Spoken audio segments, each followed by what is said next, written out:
Hello and welcome to the last game, maybe, for NBA 2K seasons for 2018.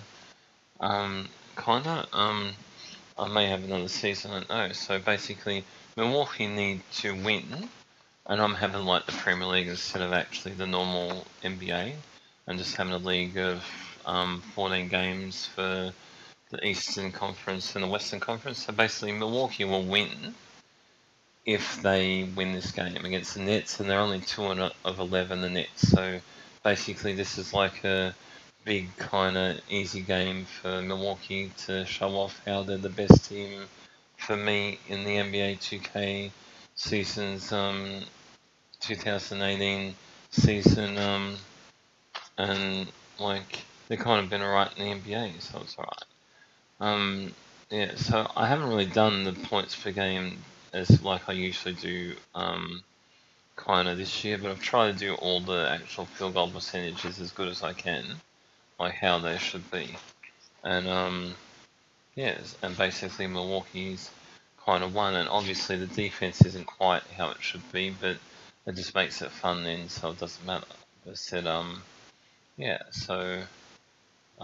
Yeah, so let's just see if Milwaukee kind of just win. If they don't, though, and lose, then it's open to, I'm just trying to remember who it actually is.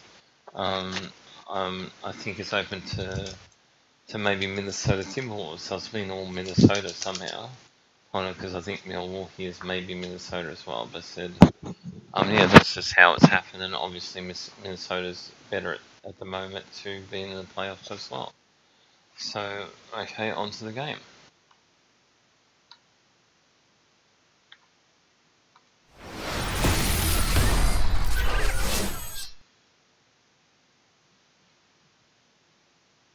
It's the 2K Sports pregame show.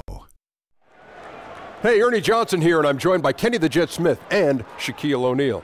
Welcome to the NBA on 2K Sports. In this game, we'll see the Brooklyn Nets going up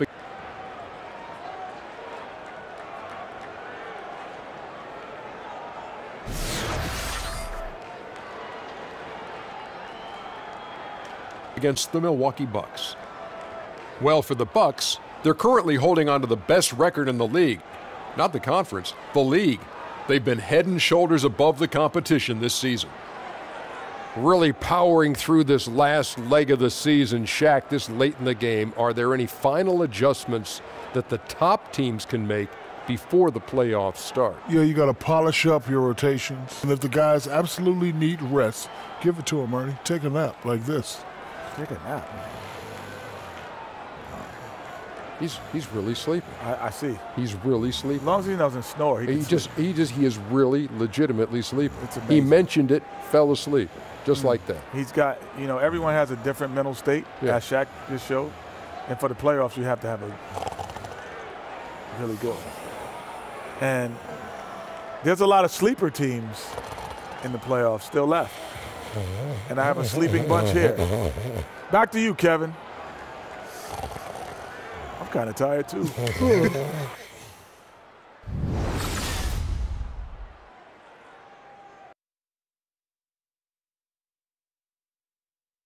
Oh, say does that star-spangled banner yet wave o'er the land of the free and the home of the brave?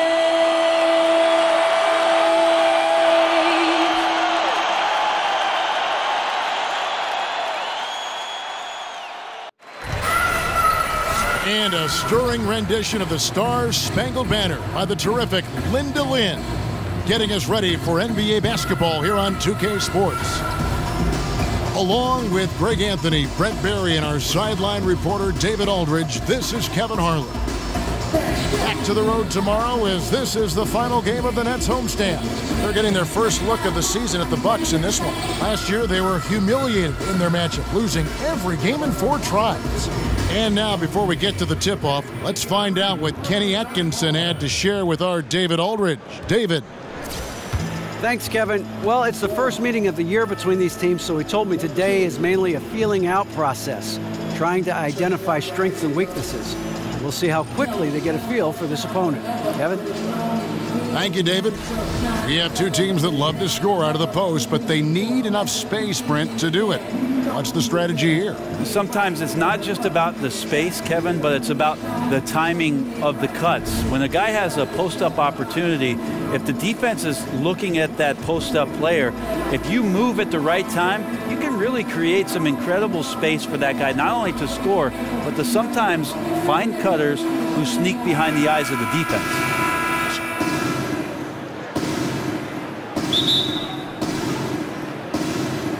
Tip-off goes to Milwaukee. Here are the starters for Milwaukee. Parker is the 4 with Monroe in the middle. Brogdon and Middleton are the guard tandem, and it's Antetokounmpo in at the small forward position. The rebound by the Nets. Outplayed in the previous game on their schedule, losing to the Raptors. And you know what? A shame that either team had to lose that game because you had to be proud of the way they battled in it. Yeah, that one sticks with you for a little while. They worked so hard to hang in there at the end of that one and force the OT, and then to have it slip away, it had to hurt. Just 2 to shoot, and the basket by Kilpatrick. The defensive mindset has to maybe get to the mid-range. They didn't do a good job pressuring the shooter on that possession. Antetokounmpo passes to Parker. Carroll against Antetokounmpo, and he gets it to go from the high post.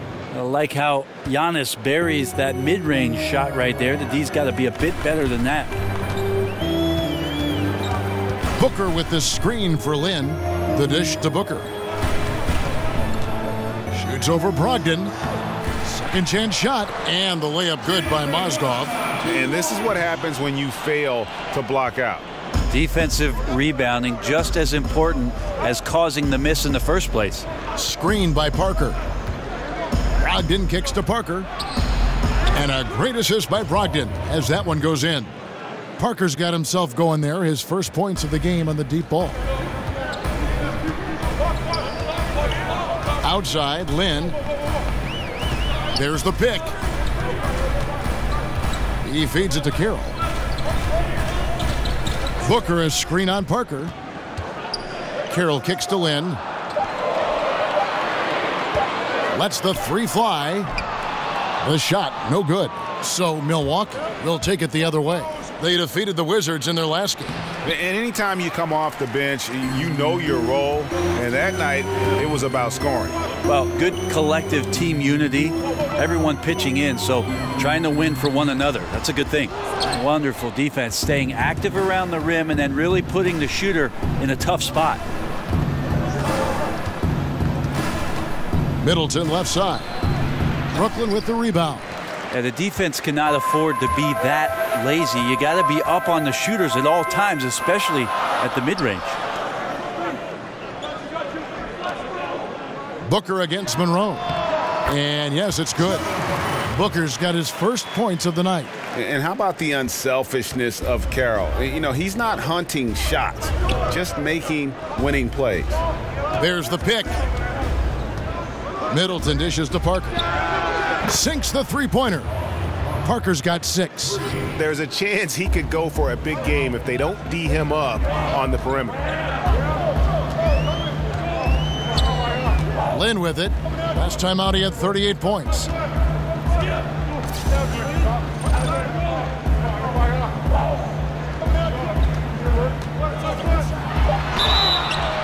Whistle on the play. Bucket's good. He'll go to the line. You have to respect the concentration level of Lynn there. Just doesn't get rattled on his shot when the D whacks it. Brent, some incredible players have put on the jersey for the Bucks in their storied history. Do you have a favorite Bucks player who you always appreciated watching? Well, I'll name 3, Kevin. First, Jack Sikma. Second, Sidney Moncrief. And third, Terry Cummings. Those were some of the more incredible offensive teams during the 1980s that do not get enough credit.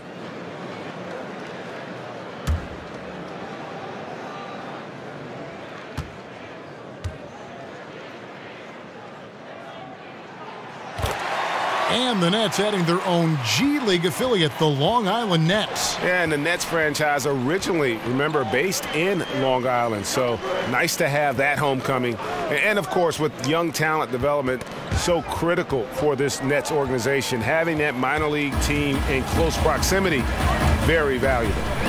Now here's Lynn.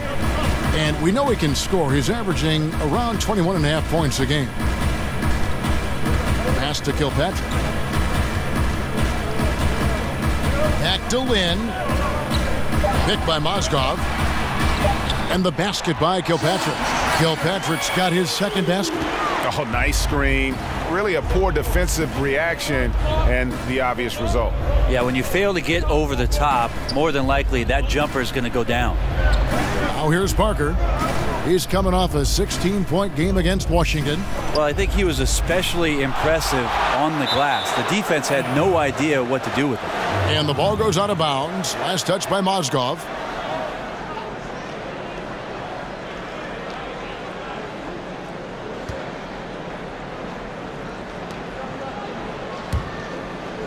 Clock at 4. From deep three-point range. Antetokounmpo can't get it to go. Brooklyn leading by 4. Guys, we've seen some excellent offensive output. Yeah, great momentum for them offensively. Out of bounds, Milwaukee takes possession. And a quick look at how things have been since the All-Star break, checking out the three-point shot ratio for the Bucks. And they've been right about in the middle of the pack here, not falling in love with the long-range game, but they've also been aggressive, finding shots closer to the rim. Bucks trail by 4. Now, here's Brogdon. Coming off a solid outing against Washington. Here's Monroe. And oh boy, a lot of contact there, but he gets the call and will shoot 2. That one on Mozgov.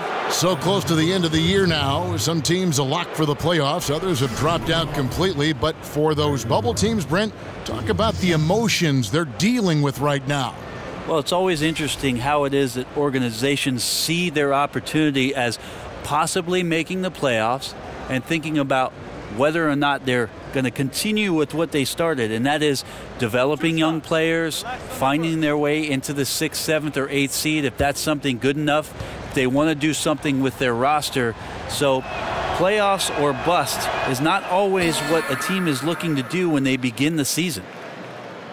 And, of course, for the Nets, I mean, they won't control their own first-round pick until 2019. There's going to be some losing along the way with not much reward.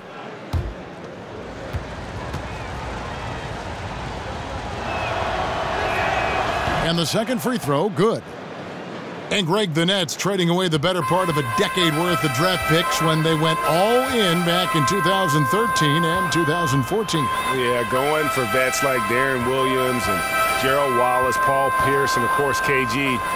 But unfortunately, all past their prime.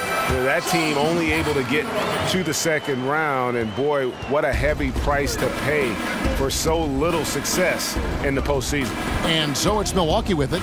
After the basket by Brooklyn. Brogdon kicks to Parker. Screen by Monroe. From the stripe. It doesn't go for him. Good D by Booker. Here's Kilpatrick. He's coming off a 16-point game against Toronto. Outside, Lynn. Mozgov sets a screen for Lynn. And he was fouled on the way up. 2 free throws now for him. And Lynn has really carved out a nice role for himself in our league. An effective two-way player who can score, rebound, pass, and defend. The Nets have made their only other free throw attempt today in an earlier trip to the line. And on the season, you know, they're hitting about 76%, which is a decent rate.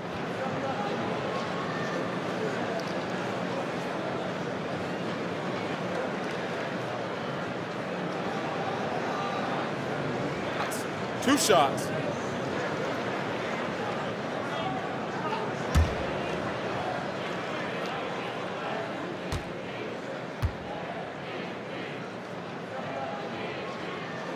First free throw is good. get the feeling that Milwaukee hit the jackpot with Giannis Antetokounmpo. Rare to get a superstar as elite as that in the draft, but they found him. He's the biggest superstar that this team has had probably since Michael Redd or Ray Allen. Matthew Dellavedova has checked in for the Bucks.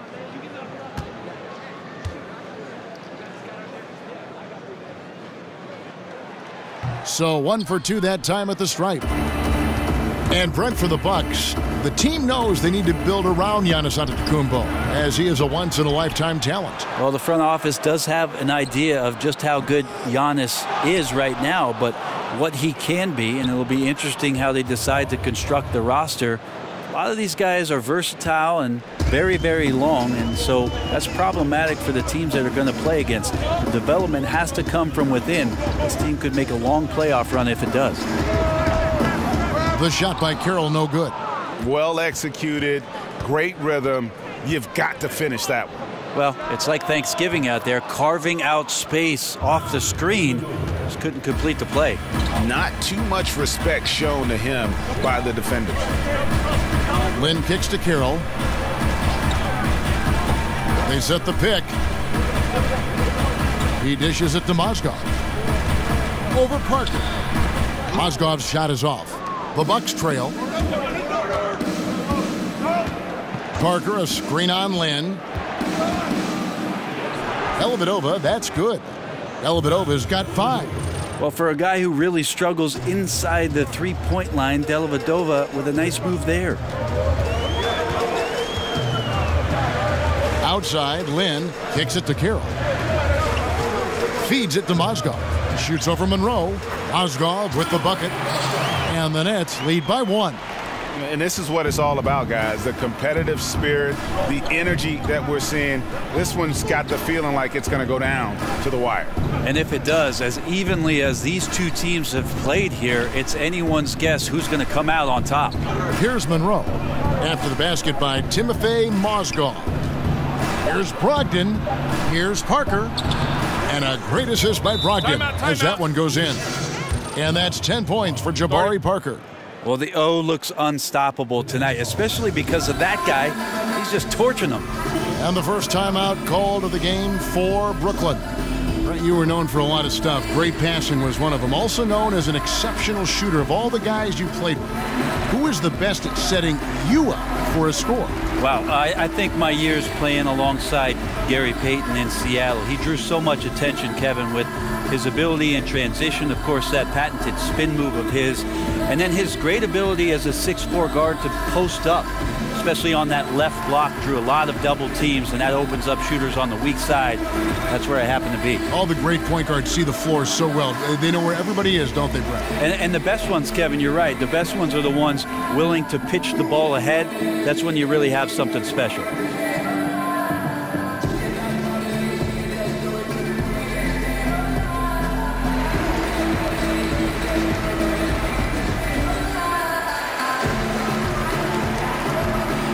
Some changes here for the Bucks. John Henson's checked in for Monroe.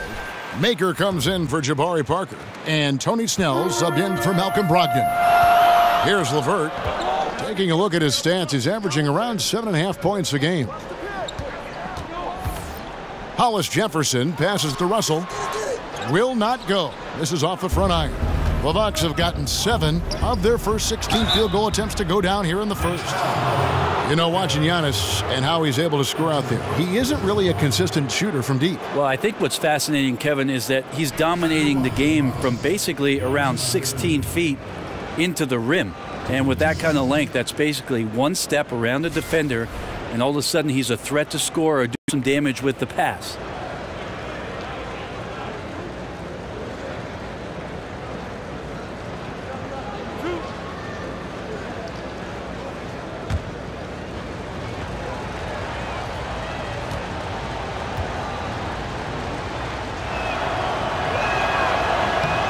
First free throw is good.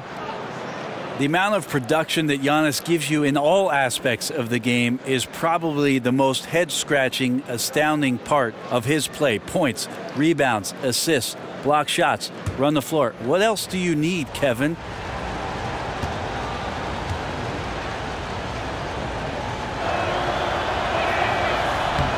Both free throws good from Antetokounmpo.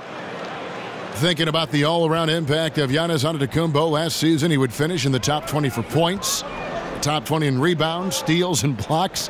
Brent came very close in assists as well. I can't believe that. It would be the first time, Kevin, that any player would have done that if he had those assist numbers. I expect those numbers all to keep climbing and it becoming easier and easier. The next thing is about making the players around him better. What a talent. And here is Antetokounmpo after D'Angelo Russell hitting the three. Off the pick. Here's Henson. And it goes down 2 points. And the Bucks lead by 2. Well, not hard to see why they are giving up points on this run. Just too many good looks from in close. Here's Hollis Jefferson. And he could not get that one to go. A lot of contact, and he'll go to the line for 2. And you'll hear some say the sleeper of that 2015 draft was Rondé Hollis Jefferson. I mean, a fractured ankle his rookie season limited him to just those 29 games. But when healthy, he's shown he can be a force defensively. Now, gentlemen, 2 shots. 2 shots.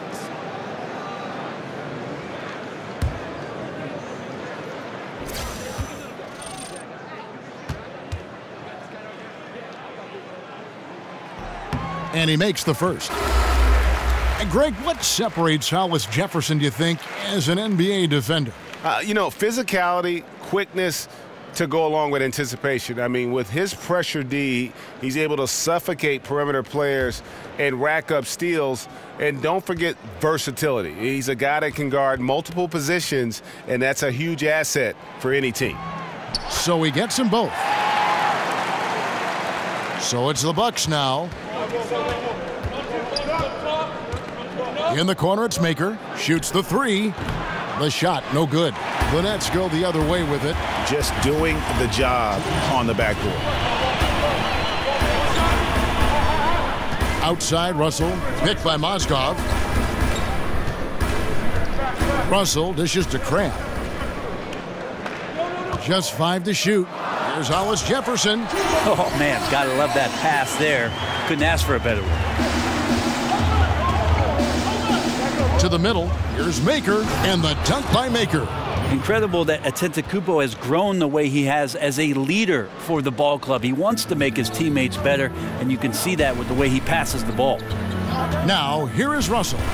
He had 15 points last outing. Crab kicks to Russell.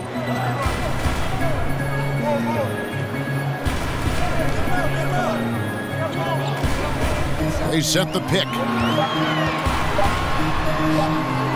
And Henson pulls it down. Milwaukee's gone 3 of 7 from three-point range in the first quarter. Antetokounmpo, rebounded by the Nets.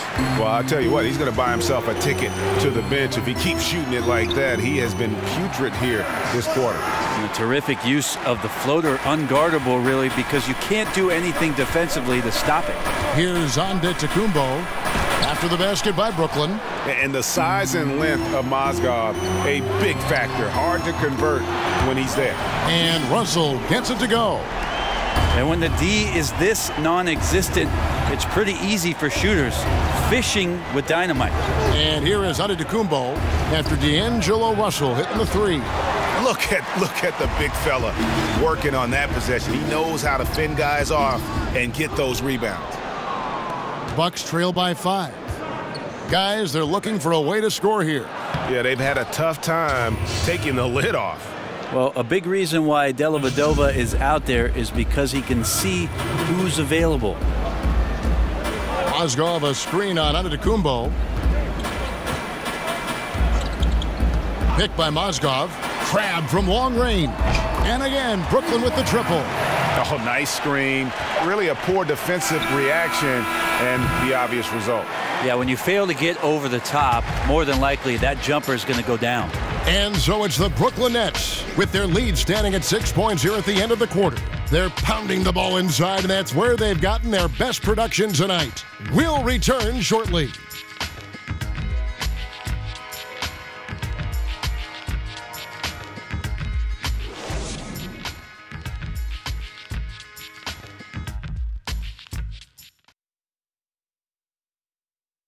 And Jeremy Lin, a player who's come a long way in his time in this league, from going undrafted out of Harvard to where he is now. He says he remains very grateful. I wasn't sure, if my career would ever pan out the way I was hoping for, or if I would be able to stay in the NBA. And so for me to be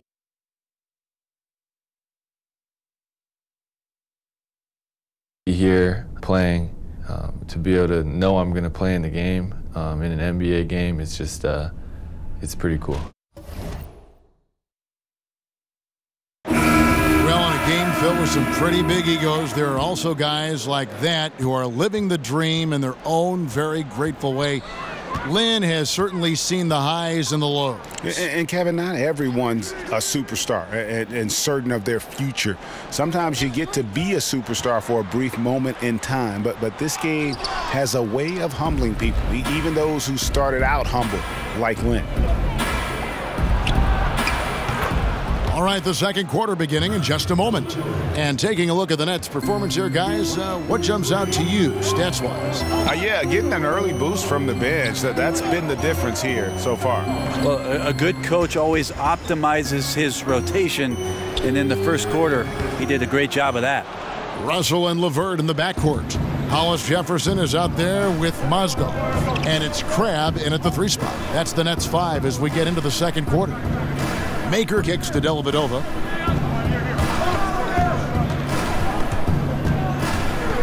Pass to Snell.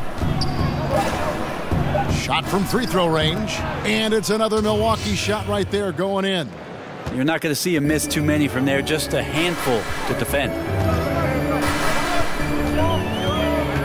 Outside, Russell dishes it to Crabbe. There's the pick. Here's Mozgov. Rebound, Milwaukee. Benson's got his 3rd rebound on the night. Here's Snell. He's guarded by Crabbe. And here is Maker. Looking at his numbers, he's averaging about 6.5 points a game. Henson with the screen. Here's Dellavedova. Misses off the left iron. The Nets have gone 0-4 in the second quarter. Obviously, that needs to change. Outside, Russell. Pass to LeVert. Mozgov, a screen on Middleton. Shot off the pick. And again, no good by Brooklyn. For Milwaukee, they've gone 2 of 3 from the field here to open the second quarter. Here's Snell. He picked up 12 points in their last win against Washington. Henson with the screen. Dellavedova kicks to Maker. Off on the layup. I give the defense a C+ on that possession, but still, I'm sure he's upset he missed. When the Bucks ownership changed just a few years back, you could feel that there was a change for the direction of this basketball club, and they're much more focused on building from the draft, taking a lot of young players that have tremendous potential and seeing where they can go. They're doing everything they can to make this a great free agent destination. The new arena will help that. Here's Crabbe. Nice teamwork to set up the pick play and make the space for the J. Well, Crabbe's a shooter. He gets his feet set. Nice 1-2 hop like that. It's going through. Here's the screen. Here's Snell. And it's going to be 2 free throws. Drew contact on the shot. And with the Bucks in this current ownership approach, you can really see it off the court as well. They've done a great job of reaching out to the community. Love the investment that they've made in the team. The new downtown arena is coming along. The rebrand looks awesome. I love the new logo and the color scheme that they play with and the court. A lot of attention to the details, and they've put together a pretty exciting young roster. That's the most important part.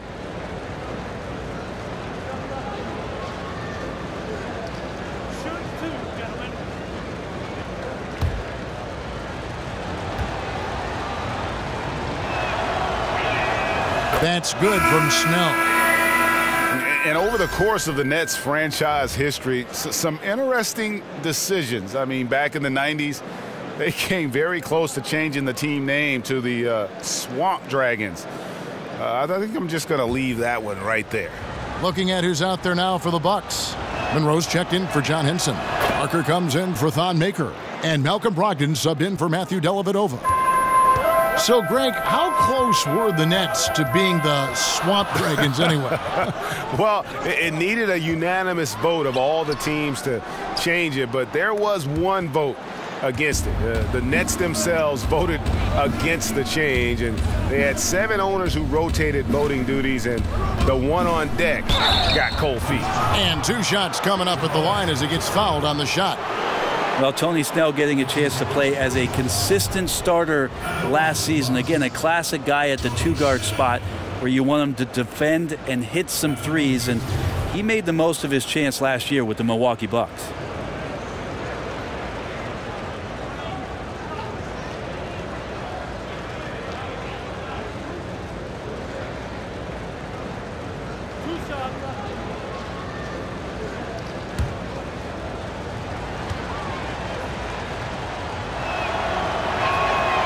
One drops. He ties it up.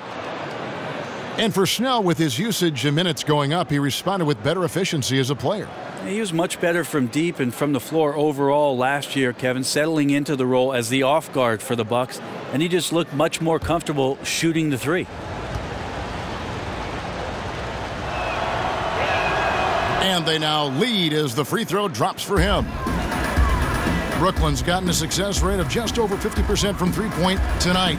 4 of 7 shooting. Lynn kicks to Carroll.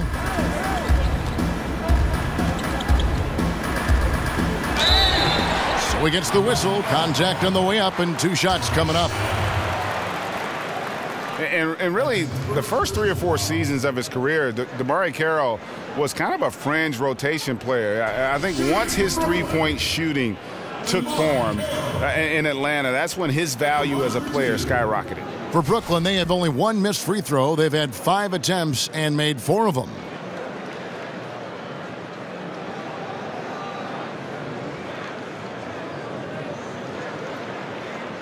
Take a break. Take a break. 2 shots.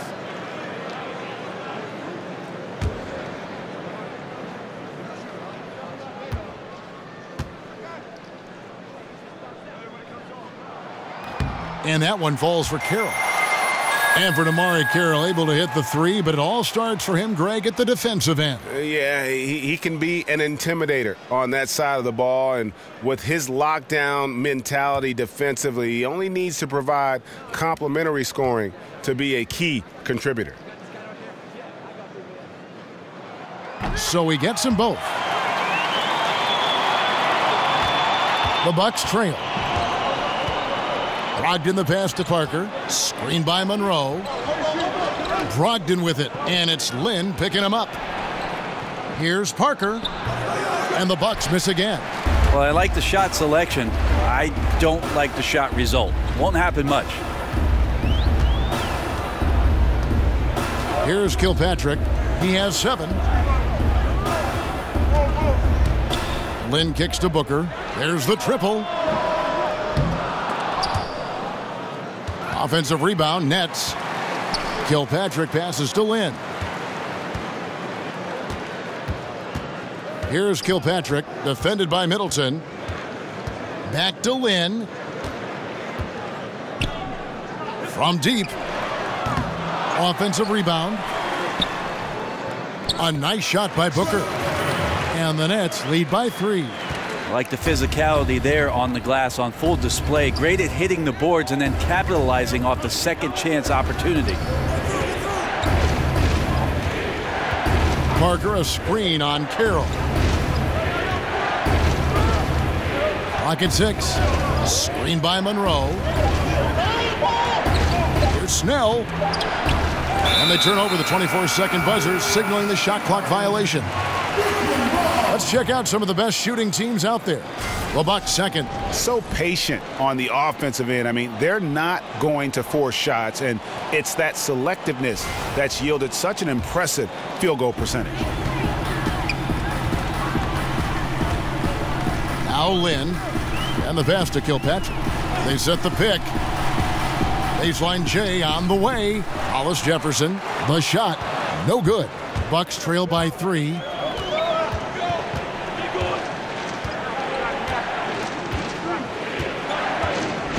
Brogdon against Lynn.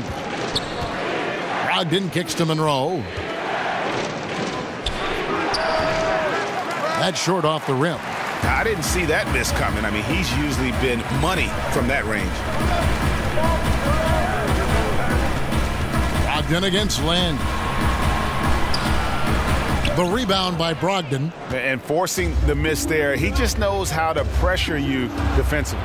You hear a lot about rim protection. This is a good example of how valuable it can be. Pass to Hollis Jefferson.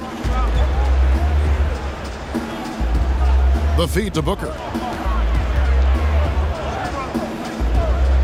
Right wing, outside, Lynn. Over Middleton. A nice shot by Lynn. Lynn's got 6 points. Even with the defense all over him, Lynn buries the J. Outstanding concentration on those kinds of shots. Middleton dishes to Monroe. Looking to end the drought. Foul call that time on the way up. That'll give him 2 chances at the free throw line here. And we've seen coaches that yell. You've seen some that show no emotion and everything in between. In your opinion, what's the perfect mental makeup for an NBA coach? I don't think, Kevin, there's any exact science to what coaching can be. And I think the best coaches just have an innate ability to know when to push buttons, how to push buttons, and to do it on an individual level. There are many times that a coach can make the biggest impact with his player, Kevin, taking him aside and having conversations rather than doing everything in front of the team. And I think the best coaches have a pulse of each player on their team and take the time to go and do that. They've hit every one of their free throws here in the second quarter. Very important when you're trailing. And the Bucks making a change here. Antetokounmpo's checked in.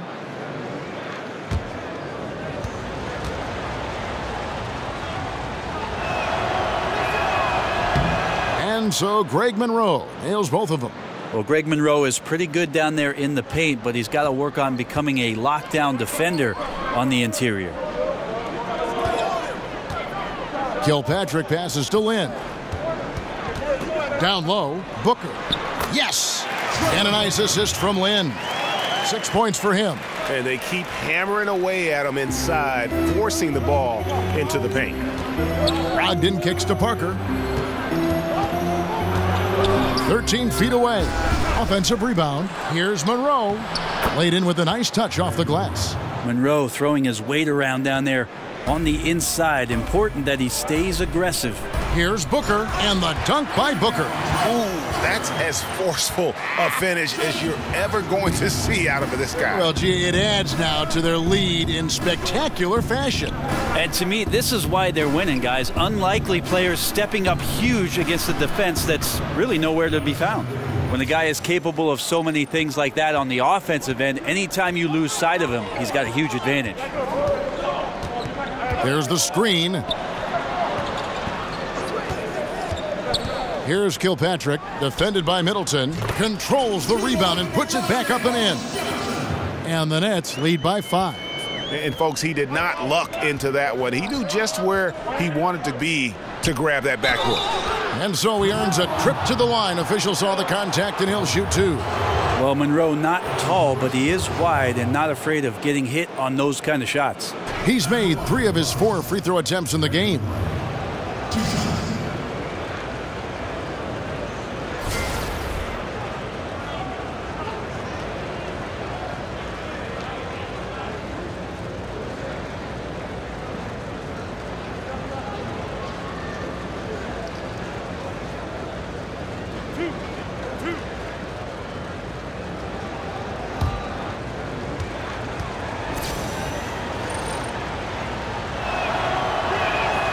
He's off on the first. I feel like the strength of this Milwaukee Buck team is in their wing play. A great collection of talent who can mix and match and play a bunch of positions. A lot of switchable defenders out there.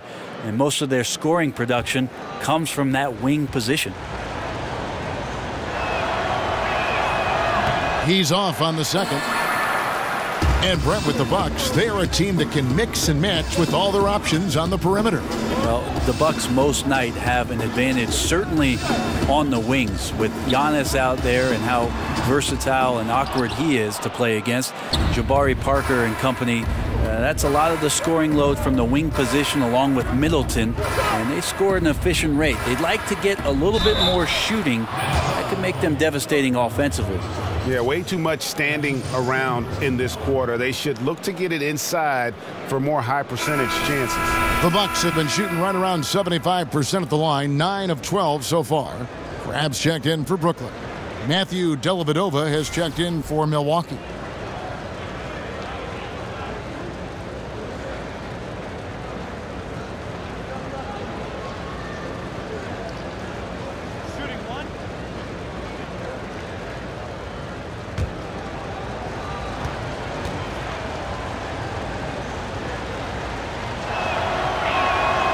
And that one misses. Yeah, a lot of people taking a deep, deep breath after the news of Jabari Parker tearing his ACL again last season. All that hard work and then not remaining healthy for the entire campaign.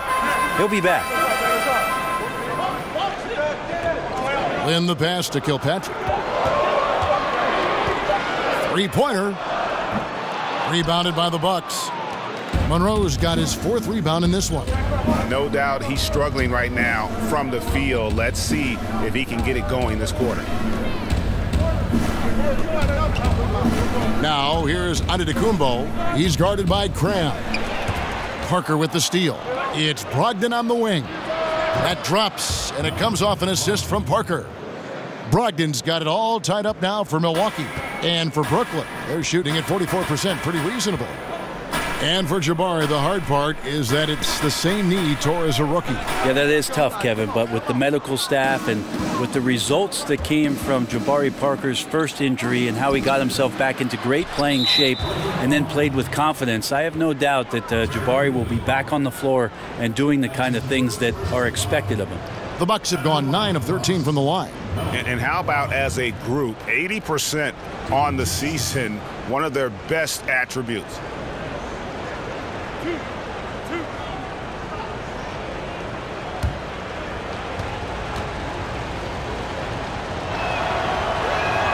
And that drops, so they now lead by 1. Malcolm Brogdon, a second-round pick out of the University of Virginia. What a find, Greg, he has been, and you love that he can fill in at either guard spot. And you get the feeling Brogdon was overlooked for being a 4-year player in college. Has the passing and vision of a point guard, scores well enough from inside and out to play off the ball as well.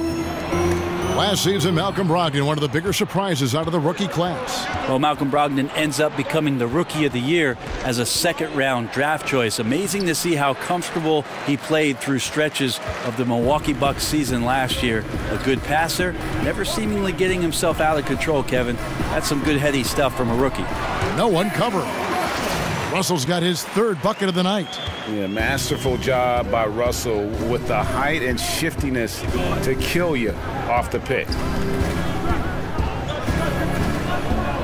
Outside, Antetokounmpo. Up again. He hangs in there and cashes in on the second chance points. Maker's got his 2nd basket of the night. Nice tip in there. I mean, he's got like a 6th sense in terms of where the miss is going to go. That is really a talent. That one falls. And happy to take it up inside. You see Russell under control and in charge. 6-second difference between the shot and game clock. Antetokounmpo dishes to Dellavedova and stolen by Russell. And now Russell pushing it up. No one back to stop him. Monster night, and what's scary, Russell's built for many more of these. Now here is Dellavedova. He's guarded by Russell, and the basket by Maker. Well, guys, this first half has been about as tightly contested as you could hope for. There have been a lot of lead changes. Goodness. And the first half comes to a conclusion in a game that has been very close so far. Milwaukee on top, up by 1. And now we'll send it over to David Aldridge, who is standing by courtside. David. Thanks, Kevin. Jason, a hard-fought first half. How do you assess the game so far? we're going to need everybody. And the one thing we got to do is we can't settle. We got to keep attacking, getting the ball in the paint. Use that length to your advantage. Thanks, Jason. Back to you, Kevin. Thank you, David. And we'll be back for the third quarter of action following halftime. It's the 2K Sports Halftime Show. And we hope you enjoyed the competitive first half of action. Ernie Johnson here welcoming you back to the 2K Sports Halftime Show. That guy right there is Shaquille O'Neal, and that guy right there is Kenny the Jet Smith. It was a big-time first quarter from Jabari Parker. He had 12 points, 7 rebounds, and 1 assist. Kenny, your thoughts on the Bucks' first half? The differential is the free throw attempts, and that's one of the big stories in this game tonight. They were being so aggressive and so smart that all they could do on the defensive end was foul. And over to Shaq. What do you think about Brooklyn? They ran their offense very well in the first half. There were almost no forced shots. It was good, smart basketball. The motion in their offense was terrific. They made those defenders work very hard. I like what I saw from them for the most part.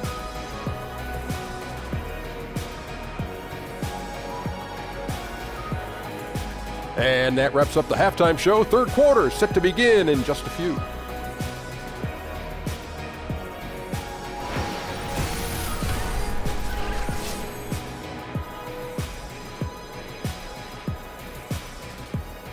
Welcome back as we get a beautiful aerial view of the Williamsburg Bridge connecting Manhattan and Brooklyn. The third quarter now beginning. Both sides looking to pull away in the last half of the game. You know, Jabari Parker has been exceptional here today, guys. And let's see what the defense counters with to try and control him here in the second half. Well, he has been dominant as we expected coming into this one. Skilled and relentless.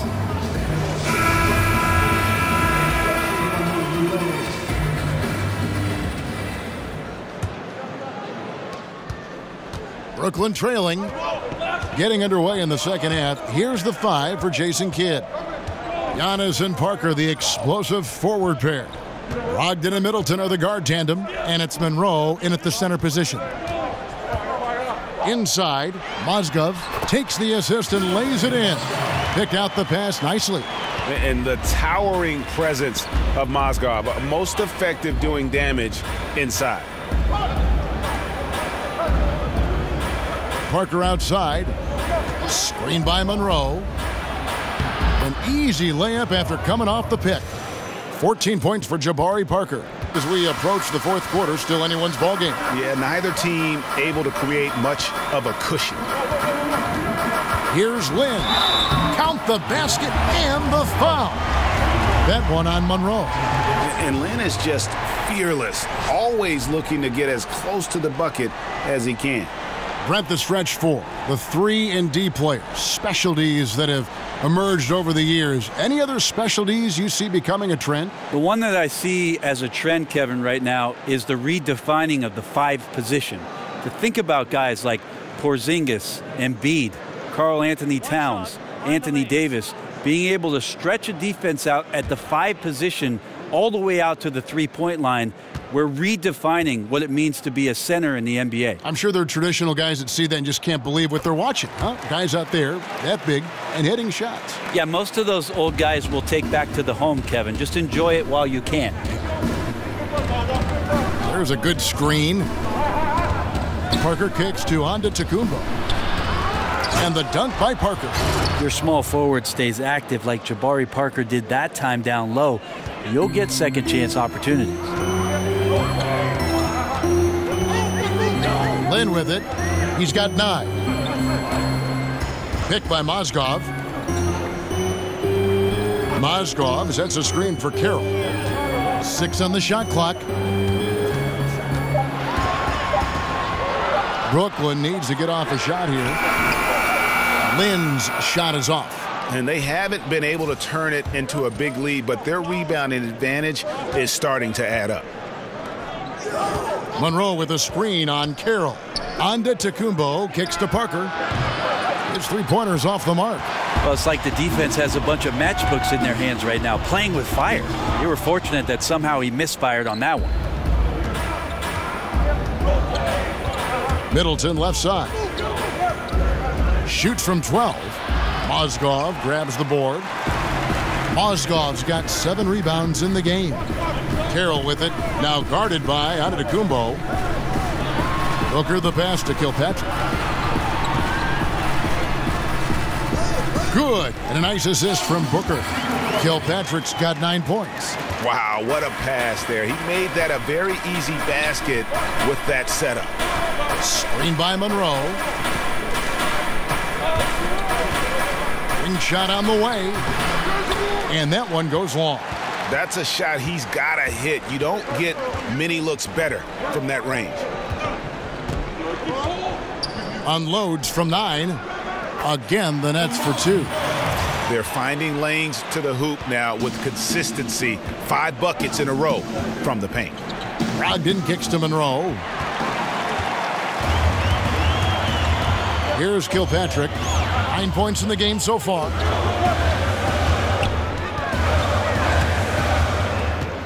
Lets it go from 14. Rebound by Monroe. And he rushed that one, no doubt about it. The D out of position, you could see the frustration on his face. Here's Middleton. Second chance shot.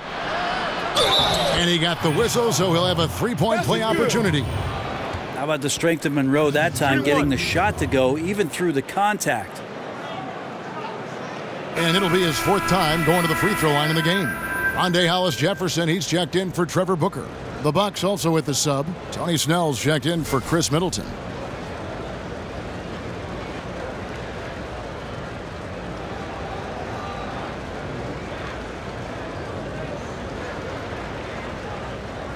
One shot, gentlemen.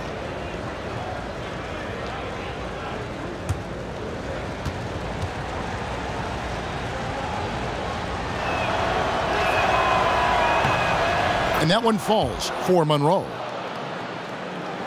Third quarter of basketball here, and just a little under 3.5 minutes gone by. Carroll dishes to Lynn. Stolen by Brogdon. Fast break, Milwaukee goes up, throws down the breakaway jam. A great competitive game so far. And from the look of it, this one could go right down to the wire. And the replay is courtesy of Under Armour. Unleash chaos. It was a great sequence from the steal all the way to the finish at the other end. Picked by Mozgov. Now here's Carroll. Defense is right there. Some solid defense from Antetokounmpo. Brogdon against Lynn. There's a screen. Parker passes to Antetokounmpo. Makes a big high bounce and goes in. Antetokounmpo's got the lead up to 3 now for the Bucks. It is strange to think that some of the players that Jason Kidd coaches on this team might have been too young to see how good he was when he played. Well, Giannis is a prime example. Last season, Giannis was benched by Kidd, and then he looked up Kidd's credentials, and he said, wow, Rookie of the Year, never lost in the Olympics, won the finals, and is an NBA champion. That's right, Giannis. Sometimes looking things up in the internet can be beneficial. Oh, nice screen. Really a poor defensive reaction and the obvious result. Yeah, when you fail to get over the top, more than likely that jumper is going to go down. Here's Brogdon. And oh boy, a lot of contact there, but he gets the call and will shoot 2. That one on Mozgov. Yeah, easy call.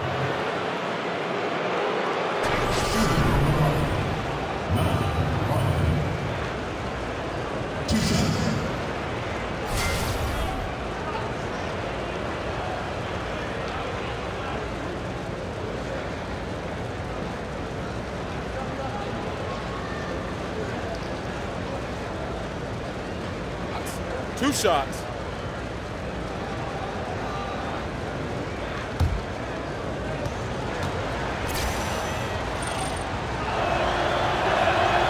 That free throw good from Brogdon.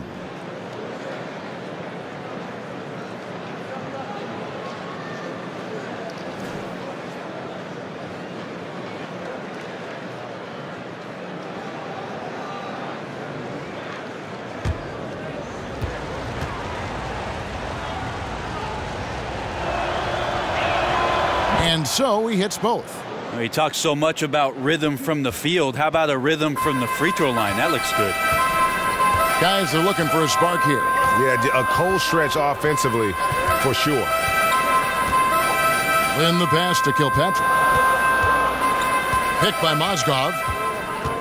Shot clock at 6. And it's Kilpatrick missing. And hard work on the glass. Once again, guys, they put a lot of effort and focus on the backboard. There's the pick. Parker kicks to Antetokounmpo. Passes it to Brogdon. And there's a whistle. That goes on Jeremy Lin. That's foul number 2 for him.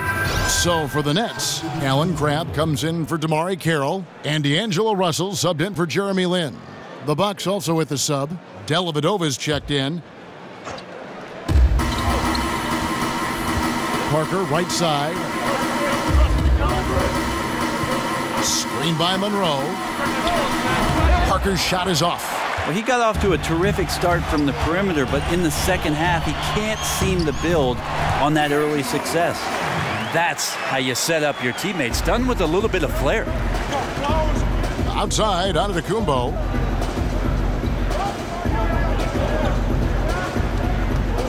From 13, and that one hits back iron. He can't make a thing out there right now, guys. If he keeps this up, don't be surprised if his team gives up this lead. And he'll shoot free throws here. Clearly fouled on that shot that time, the whistle blowing.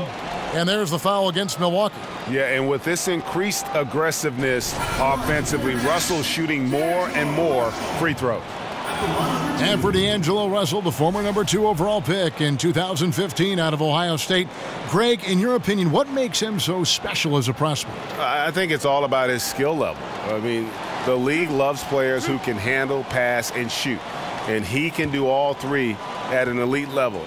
And he's not just a stationary shooter. He can hit pull-ups, a very good in-between game as well. Let's just see if he can continue his maturation process. And Brooklyn making a change here. LeVert's checked in. Milwaukee also making some changes. John Henson comes in for Monroe, and it's Maker in for Jabari Parker. And so he's able to get 1 of 2. Milwaukee leading by 3. Dellavedova with the ball. He's picked up by Russell. Bucks passing it around. Outside, Antetokounmpo.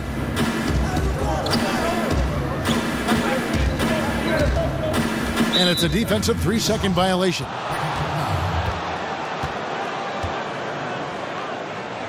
And a look at John Henson, the Tar Heel product, very measured in his play. Never does much to hurt you when he's out on the floor. John Henson's out there for 2 reasons. Rebound the basketball and be a rim protector. He uses those incredibly long arms to bother shooters, and as long as the perimeter defense is shuffling guys towards John Henson's way, he can have a huge effect on the ball game for the minutes he's in. And he shows the focus there, nails the technical. With Dellavedova on the team, he just seems, Brent, to be the perfect fit with the rest of the roster. Well, Dellavedova the year before, Kevin, had one of the best catch-and-shoot percentages in the NBA. So if Giannis is getting any kind of added attention out there on the perimeter, having Delly spotted up, able to shoot the 3, that helps out your offense a bit. Antetokounmpo kicks to Snell. There's the pick. There's the dish to Henson. Now here is Dellavedova, guarded closely. Henson's shot is off. Nets trail by 4. Kicks it to Russell. Mozgov sets a screen for Russell. And the 3 off target. Here's Milwaukee now. They're on a 13-5 run. And it's Antetokounmpo penetrating. Tries again. It's deflected.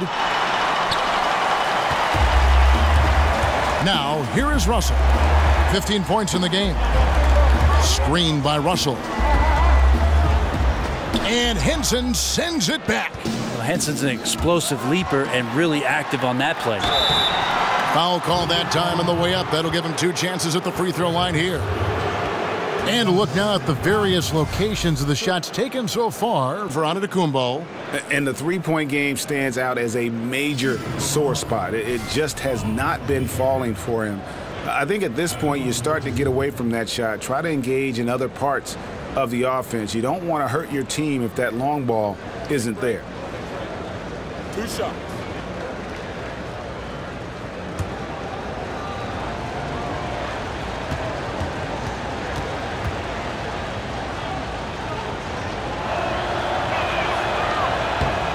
And he knocks down the first one. And if they continue, Kevin, their outstanding free throw shooting, that'll help them seal the deal.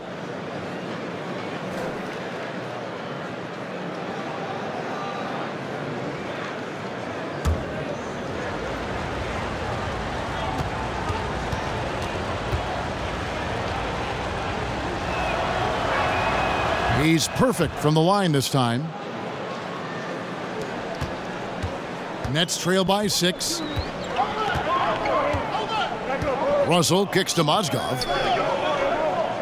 They set the screen to the paint. There's Hollis Jefferson, and it's going to be 2 free throws. Drew contact on the shot.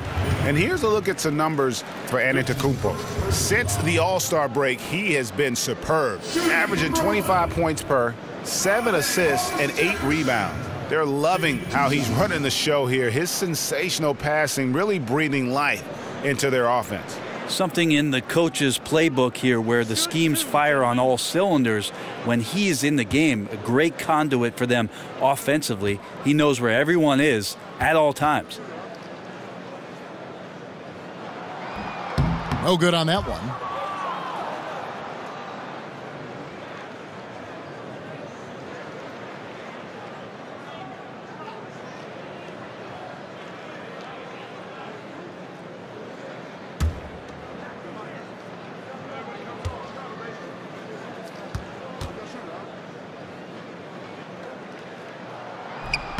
And he's good on the second.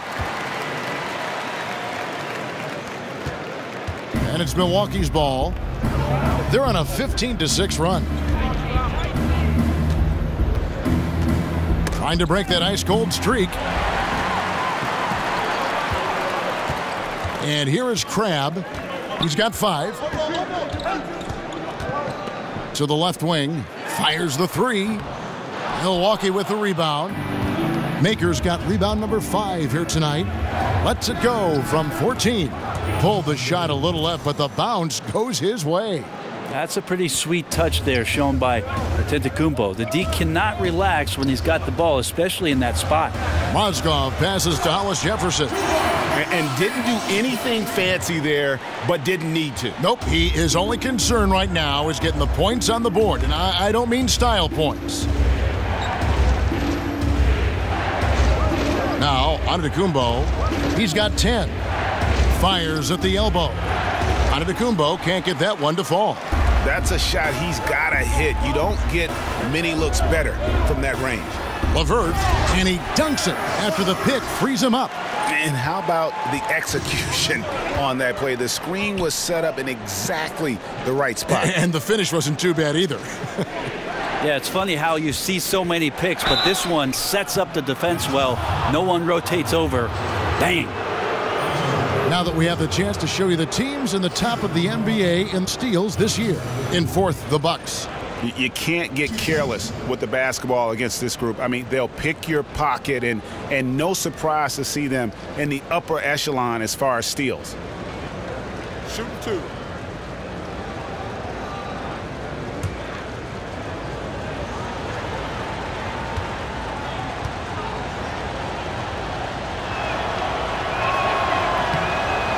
First one falls for him.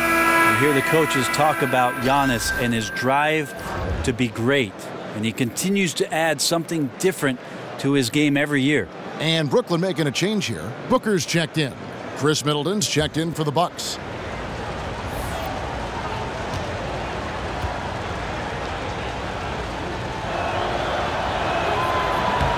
And so he makes both from the line.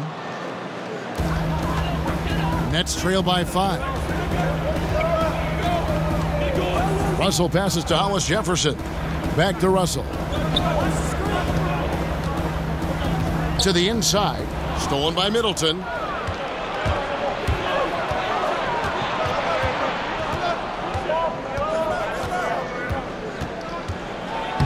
Uses the glass to finish the layup.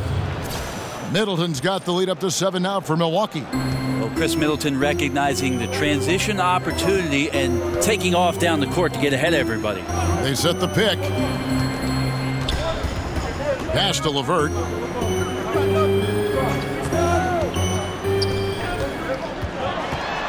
Five on the clock. Booker up top. Here's Crabbe, and he can't bank that one in. Middleton for three, and a great assist by Antetokounmpo as that one goes in. Antetokounmpo's got his 4th assist with that last one here tonight. Now the pass to Hollis Jefferson. Screened by Russell. Hollis Jefferson passes to LeVert, and they wasted no time getting those 3 points back. LeVert's got his 3rd basket of the night right there. Bucks leading by 7. Henson with the screen. It's Antetokounmpo on the wing.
He's got 12. Goes back up. Nice D from Russell. Brooklyn's gone 1 of 4 in 3-point shots here in the 3rd. Pass to LeVert. Booker is screen on Middleton. Here's LeVert. Back to Russell. Takes a 3. No good on the buzzer beater. And so it's Milwaukee heading to the bench with a 7-point lead as we wrap up the quarter. They've set the tone. They love their tempo. They're going to be very tough to stop. And we'll be right back after this.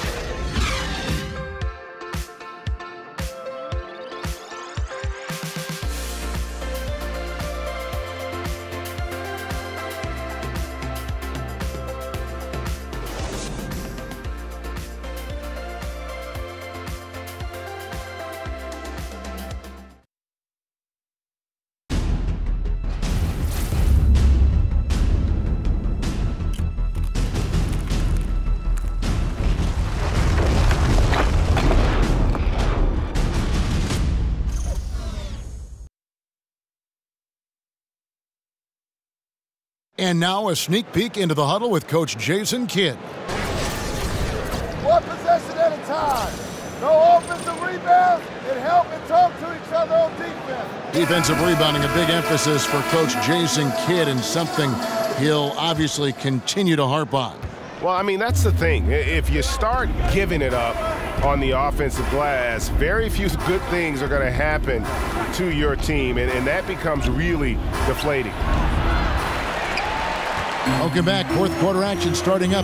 2K Sports, happy to have you with us. All right, now a chance to set the floor courtesy of Gatorade. 4th quarter action, all fueled up and ready to go. Setting the floor for the Nets. Russell and LeVert in the backcourt. Damari Carroll is out there with Crabbe. And it's Booker in at the 5, roaming the paint. Tough to contest when a guy that size can get the shot off that quickly. Middleton with a nice quick release. Booker the pass to LeVert. 3-pointer. Drills it from outside. You know, you hear that A word all the time, aggressive, and sometimes just being that can turn your game around. He's been that in the second half, their go-to guy here. Here's Antetokounmpo. That drops, and it comes off an assist from Dellavedova. Dellavedova's got 3 assists now in this one. Nets trail by 8. Russell with it. Booker outside. He kicks it to Cramp.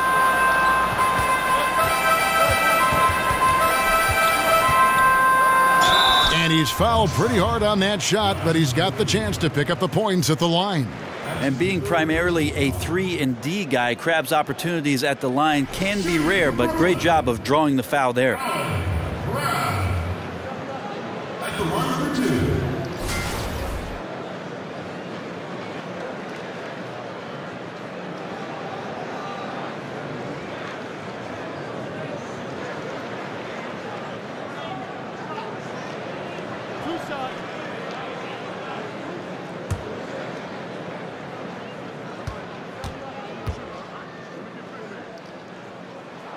And the first one drops. And not a guy who gets to the charity stripe a ton, but overall, Crabb shoots a solid percentage from there.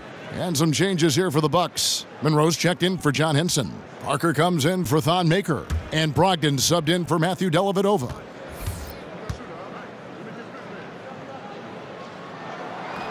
Second free throw, no good. Milwaukee leading by 7. Monroe sets a screen for Antetokounmpo. And another basket for Milwaukee. You see that, Kevin? Slithered around the screen, took advantage of the separation, and then knocked the J down. Russell dishes to Carroll.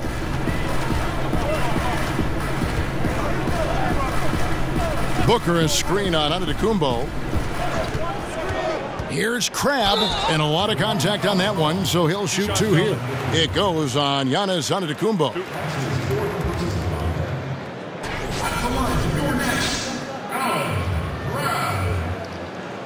Taking 2 shots.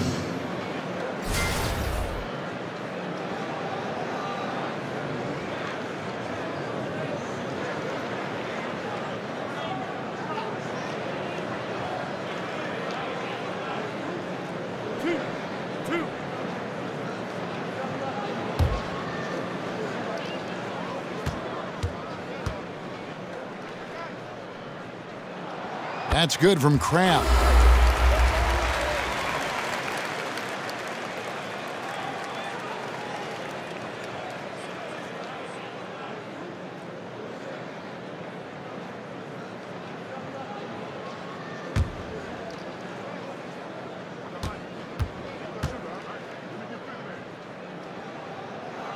Both free throws good from Crabb. We're about 2 minutes into the fourth quarter in this one. To the middle, got a piece of it. And that one's good. Parker. And the Bucks lead by 9. Sometimes you got to just be in position, and that time Jabari was deep enough and pretty much game over for the D. Screen by Russell. Here's Kilpatrick. And again, no good by Brooklyn. And they have built their advantage on the scoreboard here by doing all the little things. Middleton, and a great assist by Antetokounmpo as that one goes in. And it's an 11-point Milwaukee lead. Brooklyn's gone 1 of 2 from three-point range here in the fourth. Timeout called the Nets. You have to like what we're seeing from Jabari Parker. And they simply have no answer right now for what he's doing to them. He is making them pay. And one of the things I love about Chris Middleton is his decision-making. You know, he doesn't force shots or passes when he has the ball and just lets the play develop. And that's why coaches trust him so much.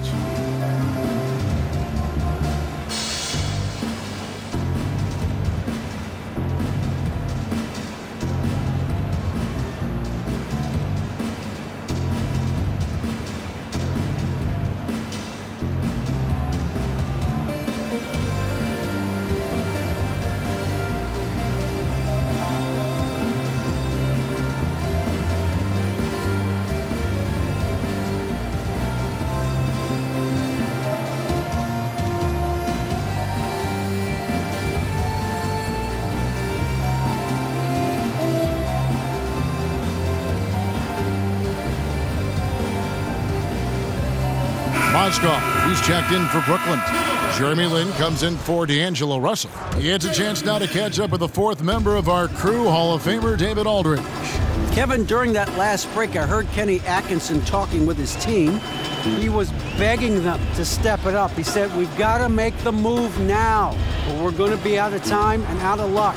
Give it everything you've got out there. Kevin?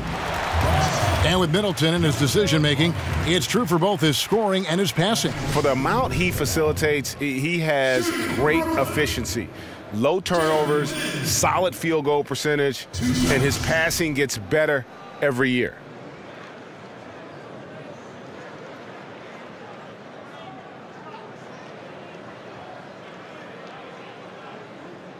Shooting 2, gentlemen.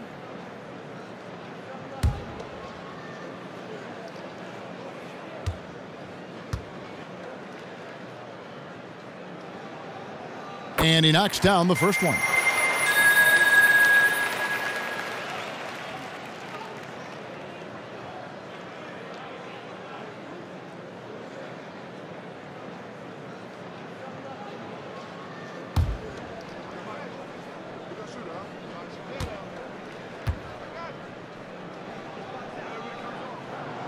So he picks up just one from the line that time. Yeah, and they've shown effort and aggression in the paint, really right from the tip. Their rebounding edge right now, massive. And good passing, setting up a lot of these buckets right now, Kevin. That's been the key.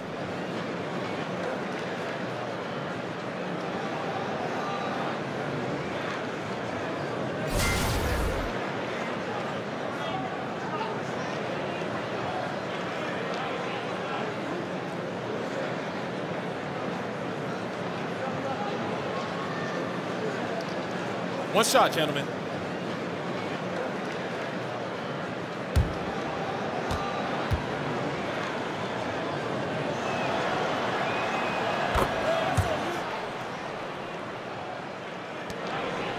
Nets trail by 13. Outside, Lin, and there's the call on Giannis Antetokounmpo. That's his 5th foul. Yeah, it's a tough call, but he has to be better in avoiding contact on that play. That's his 5th foul, and one more, it'll be hitting the showers. Picked by Mozgov. Kilpatrick passes to Lin. Booker with the screen for Lin. 6 to shoot. So the whistle blows on the shot and 2 free throws for the contact right there. It's on Jabari Parker. Yeah, you have to admire the aggressiveness of Lin, constantly looking to draw the foul on his shot.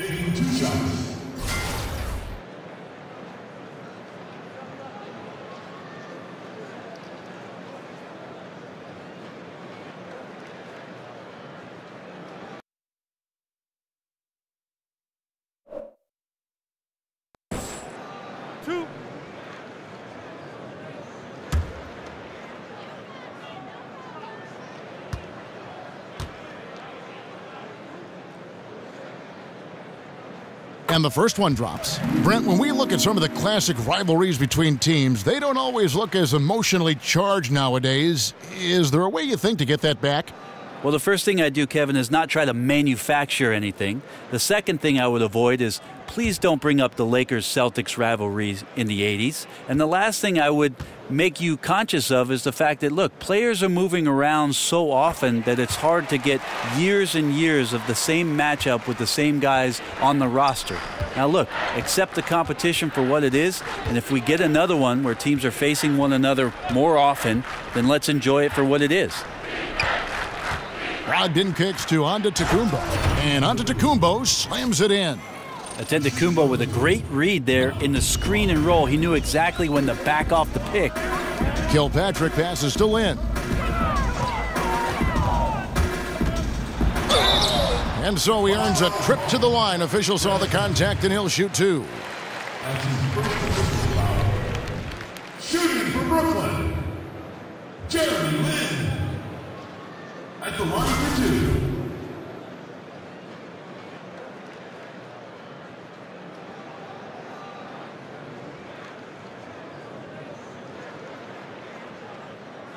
Shooting 2, gentlemen.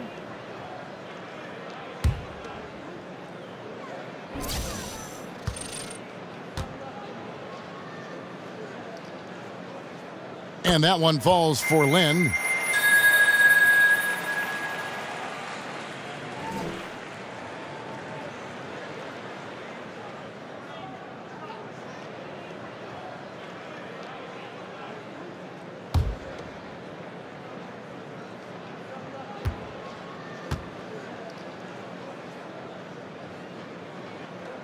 Both free throws good from Lynn.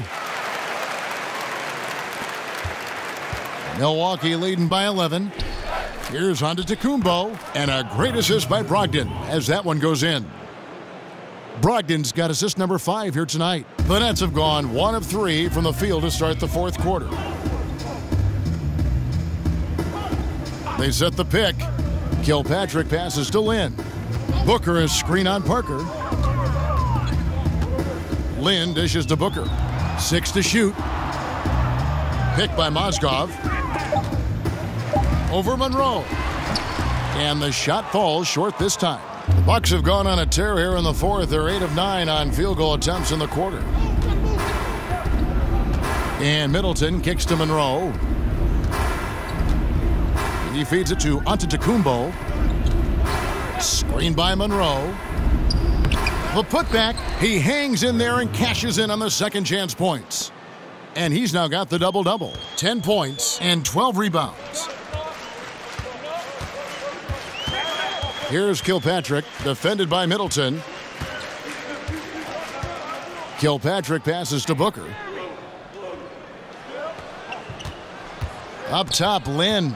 He's guarded by Brogdon. A nice shot by Lynn. And the way Lynn picks his spots, just knowing his place in the offensive schemes and scoring well as a result. Down low. And Monroe with the basket on the assist by Antetokounmpo. And that's 12 points for Greg Monroe. Nets trail by 15. Outside, Lynn. Carroll with a screen on Middleton. Feeds to Booker. There's a screen. It's stolen by Antetokounmpo. Oh, and here we go. Antetokounmpo. Nobody. Oh. That just happened. Oh, I would love to see Giannis in the dunk contest. Wouldn't that be sweet, Kevin? Mm-hmm. Now here's Lynn. And so he draws the foul on the shot. A trip to the line to shoot 2. Oh, the officials are all over that one. Jeremy Lin. 2 shots.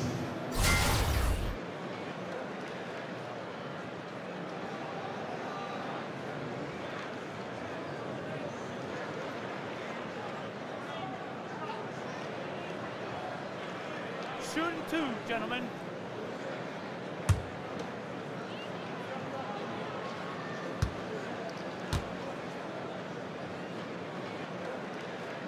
First free throw is good.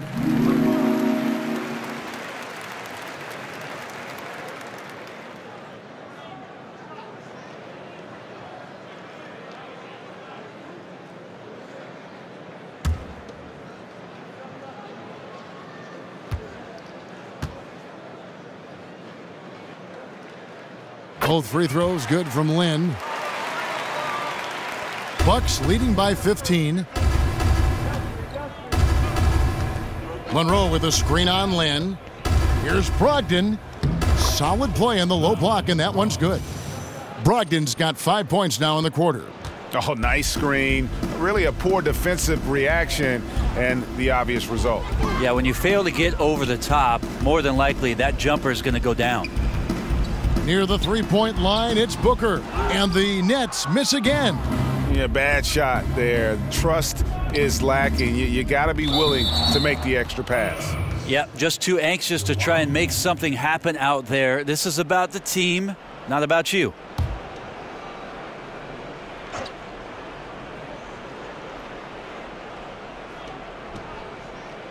Here's Antetokounmpo. Antetokounmpo can't get that one to fall. And lots of credit for the team around him. They're picking up the slack here tonight. He just can't buy a bucket right now. Here's Lynn. Rebounded by the Bucks. And here is Brogdon. Monroe sets a screen for Brogdon. Middleton for 3. Booker pulls it in. Booker's got rebound number 8 now on the night. They've been struggling here on offense. Yeah, a bit of a dry spell for sure. That one goes in, and that's now 20 points for Lynn. And Lynn plays with a real edge. When he's driving inside, he looks determined to beat everyone. to the basket. Antetokounmpo kicks to Monroe. Shoots. And off the front iron, and in it goes. Monroe's got 9 points now in just the second half. Nets trail by 17. Lynn kicks to Booker. Here's Kilpatrick. He dishes it to Lynn. They grab their own miss. I tell you what, I'd settle for having as many points in this game as he has rebounds. And he's just working and working and working, tireless. The assist totals, Kevin, just continue to grow. They're way ahead in that category. Ball movement has been flawless. Timeout called the Nets. You have to like what we're seeing from Antetokounmpo. Now, he is on a major role today. This timeout was desperately needed. They've got to come up with a new game plan designed to shut him down.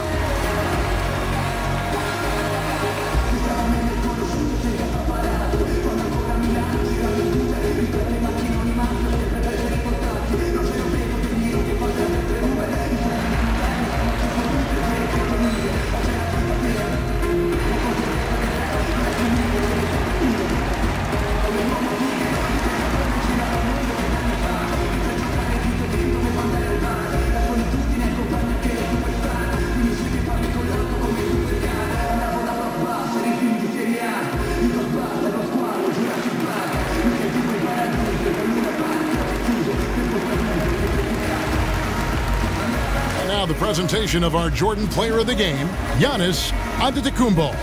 And the way he's made his mark with his work inside, he's just been a slasher tonight. Always moving, getting to the basket at will, and just seemingly taking advantage of a D that was reluctant to get in his way. And with the playoffs on the horizon, he'll be looking to stay in peak form as long as he can.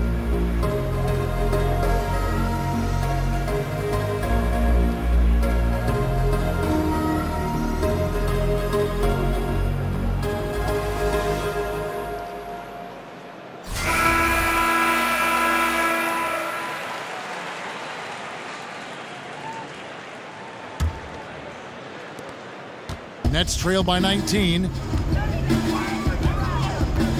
It's Carroll on the wing. Rebounded by the Bucks. Monroe's got 15 rebounds here tonight. Lynn against Brogdon. To the paint.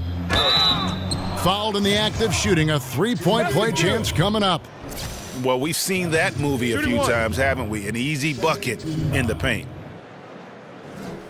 Hey, Brent, with the size and speed of NBA athletes, could we see the court widened out at some point, whether it's the lane or even the boundaries widened? That's a great question, Kevin. I often thought that the league should widen the court to the point where the 23-9 three-point line should be an exact semicircle. Is the same, yes. Which would extend the court another couple feet on each end and create more space, more driving opportunities, more room to watch the greatest athletes in the world do what they do best. That's run, jump, pass, and entertain us. So maybe the league looks at it. Right now, I don't think there's any plans for it, but it's a great question. And just not nearly as effective at drawing fouls on the defense as he was in that first half. Stolen by Brogdon. Dishes it to Middleton. It's tipped. Monroe kicks to Middleton. In transition, here come the Nets. Can they get it? Now Parker passes it to Brogdon. Back to Parker. And a great assist by Brogdon as that one goes in. 20 points for Parker. Wow, amazing. Creating scoring opportunities for himself, staying aggressive on the offensive end. Solid play. Lynn kicks to Carroll. Mozgov a screen on Antetokounmpo. And Carroll gets it to go. And the mentality that we're seeing from Carroll, even a spot-up guy needs to seize those opportunities. 1:36 left in the game. Here's Antetokounmpo. No good off the front iron. I'm just wondering why the defense is laying off. Luckily, they didn't pay for their mistake. And one team is just completely outclassing the other tonight. Spirited performance, and it really ignited what is turning out to be a monster win here for the Bucks. Look at their number of assists. You know, they didn't get stuck in those one-on-one situations, and they got the ball to the guys with the best matchups. Easy drives, open jumpers, and great ball movement. And it'll advance their win total up to 12 on the season. And a lot of players tonight helped contribute to this performance, but in particular, a real good game it was for Giannis Antetokounmpo. He was doing everything right, and the points came in bunches. Definitely had the hot hand. The defensive reaction time, it was just immediate on that one. You know, sometimes the most important part of that is the angle that the defender chooses. That time, he chose wisely. Lin with it. Clock at 4. And, yep, that's going to be a flagrant foul. Unnecessary contact. And Kevin, I got to tell you, he's probably fortunate to just get a flagrant 1 there. I mean, so much contact. The officials easily could have gone even harder on him. Greg, I agree. He'd better be on his best behavior from now on. One more flagrant of any variety, and he's out of here.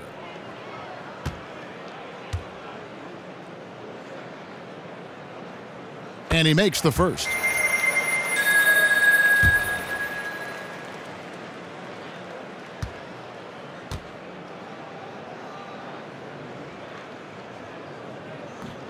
No good on the second free throw.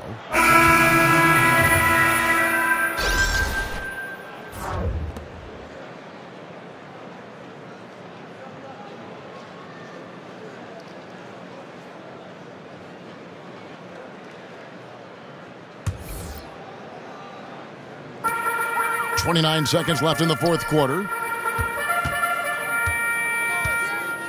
Here's LeVert. The feed to Lin. Zeller setting the pick for Lin. Yeah, the defender all over him.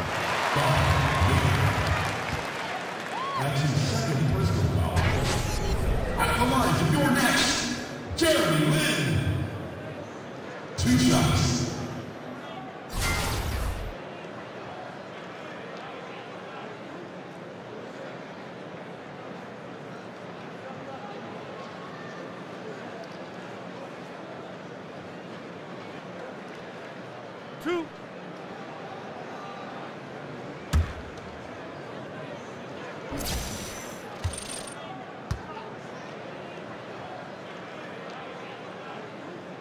He's off on the first.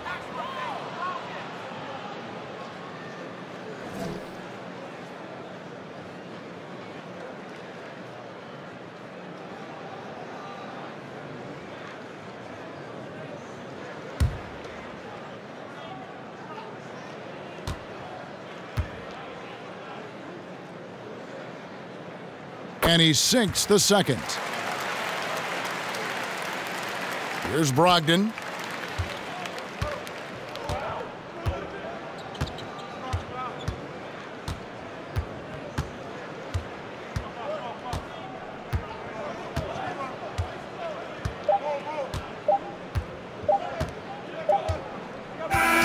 And so it's the Bucks taking care of business in this one.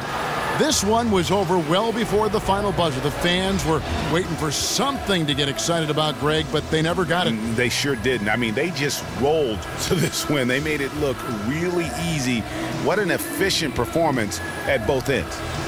And now we'll send it over to David Aldridge, who is standing by courtside. David. Thank you, Kevin. Jabari, looks like you're getting back in stride, and you have certainly had adversity with the knee injuries the last few years. How have you been able to battle through them? It's been tough, to tell you the truth, but, you know, the race is not won to the swift, but the one to endure, so I'm trying to keep that motive. You have certainly endured and thrived, Jabari. Thanks for your time. Kevin, back to you. Thank you, David. Great interview once again. That's it, folks. The NBA regular season is in the books. For Brett Berry, Greg Anthony, and David Aldridge, this is Kevin Harlan along with our 2K Sports crew. So long.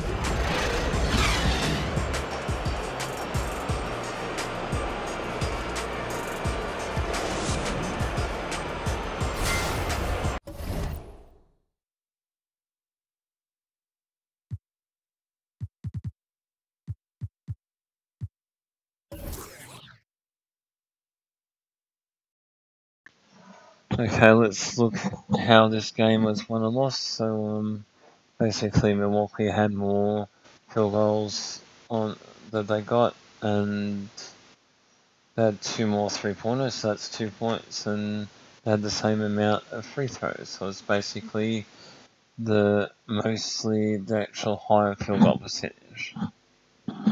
And yeah, that's how it is.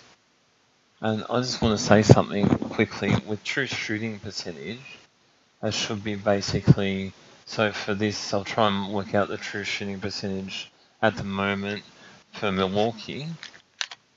And it will be higher than what usually it is, but it's actually their real true shooting percentage, not like how it is done for the NBA. And so basically, like, it's 43 there, so there's 8 3-pointers, so that's an extra 8 points. But how I'm doing it, which is very logical and very smart, is like to just add 4 field goals to the overall field goals. So I'll add another 4, so it's 47 field goals they got, and then I'll add actual field goals for the amount of free throws and field goals made for the amount of free throws made, but said half of it. So 1 point obviously is half, and then 2 is like an actual field goal. So this is logical, isn't it? If you understand that. So for 21 shots, that's an extra 10 field goals, and then a 10.5. So it's 10.5 field goals it's actually got. So it's actually 44, then 10.5. So the actual total field goals is 54.5. As just the field goals attempted is actually 12.5 that. So it's 4 plus 10.5, so 14.5. So that's 57.5. Sorry. So 57.5 plus how many? 12.5, so on to 89, kind of. So it's 54.5 to get the true shooting percentage. So it's 54.5. How many? 101.5. So I think it is. I'll just work it out properly now. And this is very important if you want to work out how efficient your offense is, and like who the best players are and everything like that. Because maybe they've got a lower field goal percentage, but if they're making that many 3-pointers, it doesn't matter, and also free throws as well. So obviously Allen Iverson is one that, if you worked it out, is probably good at that with the amount of free throws and 3-pointers maybe you made. So even though I had the lower field goal percentage. So his true shooting percentage, how I'm having it, is actually how he gets the team to the actual NBA playoffs. So I'm just going to work this out. So basically it's 43 plus 4 plus 10.5. So I'll work it out. So 57.5 that is, which I worked out properly in my head. So 57.5 and 101.5. So here it comes, 57.5, how many 101s? 1.5. So the true shooting percentage for this game of Milwaukee Bucks was .565. So I'm just going to that. So it should be maybe .567 how the NBA does it, but said I'm just doing more than that, .5665. Is that? And you can do it like individually for each player. So what I'd look for in this is who's got a lot of points and the highest field goals to get the player of the game. So I'm going to here and Bucks, and this is offensively, and you have to work out different things defensively, kind of and stuff. So we want high field goal percentage. So that would be Jabari Parker, not Anton Kopo and Mopo. And actually Parker, sorry I can't actually say his name quite as well, but understandably that's not, unfortunately, the best name for me to say. And the Asians kind of have their more anglicised Christian names or Europeanised Christian names, maybe. And or first names anyway, so it'd be good to maybe anglicize like that, like the actual last name of him, and he could just be like to get that anglicized. I know that's kind of doing it, but to get it more like how these look kind of maybe Italian names are hard enough to say, so it would be good just to get it like anti-toe or something. Look, it's anti-toe and not anti-compo, because it's that much to say each time when you're commentating and just in general. But said it doesn't matter, and like yeah, it's just like that. So I think that we should have, look, it's anti-compo, we can have it, but for short it's anti-toe, and some other like people from overseas do that, like they have like a shortened version of their names, rather, like Indians and stuff like that have a shortened, like not Native Americans, but actually Indians from India have a shortened version of their name, or use their first name or something like that to have as their last name. And it doesn't matter that much, I don't think. I just reference it like it actually is, like anti-compo, and then have it anti-toe or something like that. As long as it doesn't upset everyone too much. And look, if it's Gianni, I'll just have a look, or Gianna's anti-toe, then that's easy to say, and we can just do it like that. Or it could be Gianna's Mopo or something. And look, that's still harder, but it's kind of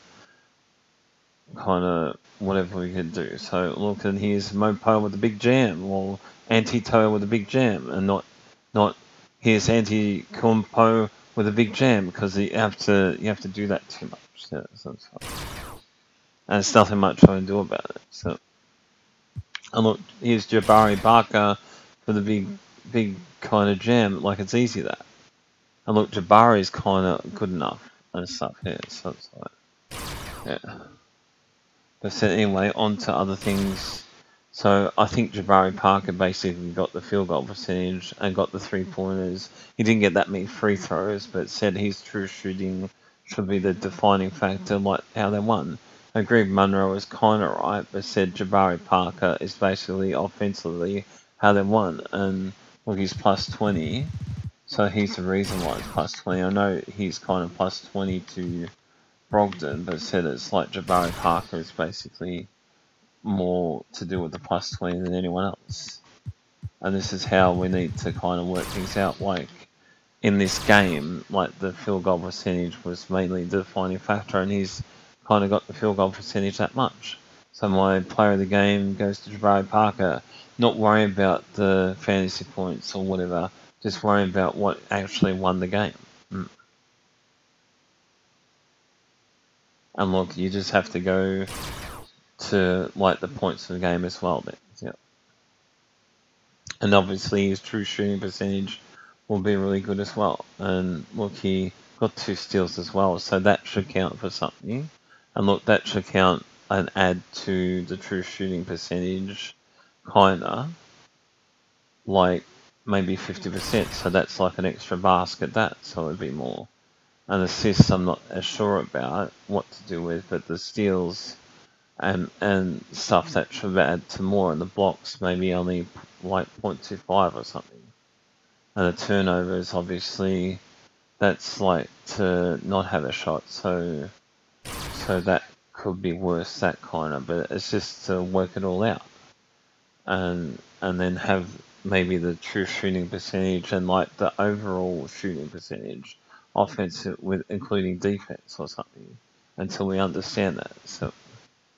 So either way, Jabari Parker is probably player of the game. And to help the Bucks, who struggled early, win the actual NBA kind of season's league title. So we'll have a look at that kind of now.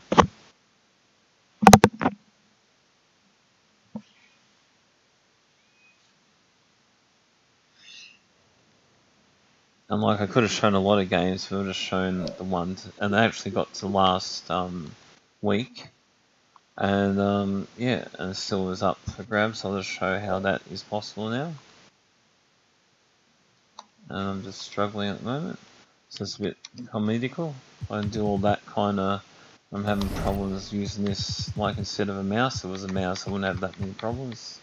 Kind of with mouse controls, but it's just with the actual Xbox One controller. But said it doesn't matter. But like when I was younger, I actually had like a joystick, like how it was like an old type joystick, like kind of arcade stick, or kind of like that. Like how arcade ones or coin ops or whatever you want to call them have it. And now it's more like a joypad what we use.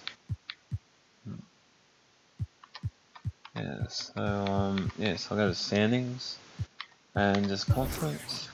So it's between the Eastern and the Western. So basically I was going to go on point differential. So there's 12.6 point differential for Milwaukee Bucks. And they're 12-2 now, but if I go to the Western, Minnesota, like I said, they could have won, and look, they had 8.5 difference, but instead if Milwaukee lost, then they would have, and they won, then they would have won then.